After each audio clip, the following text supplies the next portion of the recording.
আর ভবিষ্যতে কাজ করা সম্ভব হবে না এখানে। আবার পদত্যাগপত্র আপনাদের সামনে হস্তান্তর করছে আমাদের সচিবের কাছে।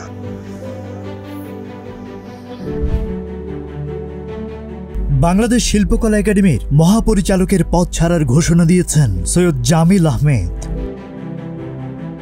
শুক্রবার সন্ধ্যায় একাডেমির জাতীয় নাট্যশালার মূল মিলনায়তনে মনির চৌধুরী জাতীয় নাট্যোৎসবের সমাপনী অনুষ্ঠানে বক্তব্য দেওয়ার সময় আচমকাই এই ঘোষণা দেন তিনি।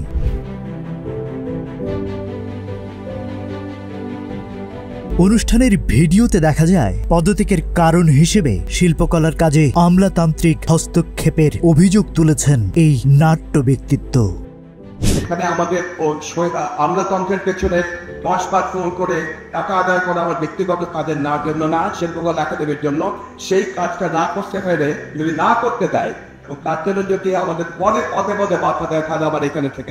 তিনি বলেছেন, আমি দায়িত্ব নেওয়ার সময় বলেছিলাম শিল্পকলার কাজে সচিবালয় থেকে যেন কোনো হস্তক্ষেপ না করে। আসিফ নজরুল সাহেব থাকার সময় করেননি, কিন্তু ইদানিং ব্যাপকভাবে হস্তক্ষেপ হচ্ছে।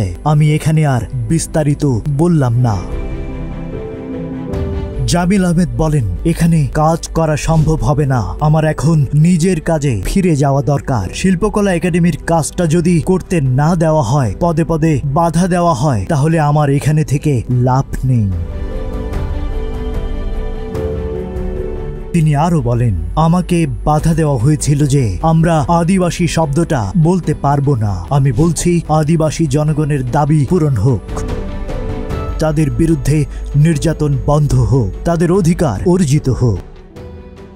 এদিকে পদত্যাগপত্র গ্রহণের বিষয়ে শিল্পকলা একাডেমির সচিব মোহাম্মদ ওয়ারেস হোসেন মঞ্চে এসে বলেন, শিল্পকলার সচিব হিসেবে আমি শুধু এটি হাতে নিয়েছি, তবে শিল্পকলা একাডেমির কোনো কর্মকর্তা কর্মচারী এটি আনুষ্ঠানিকভাবে গ্রহণ করেন। প্রথম কথা হচ্ছে মন্ত্রণালয় কোনোভাবে হস্তক্ষেপ করবে না।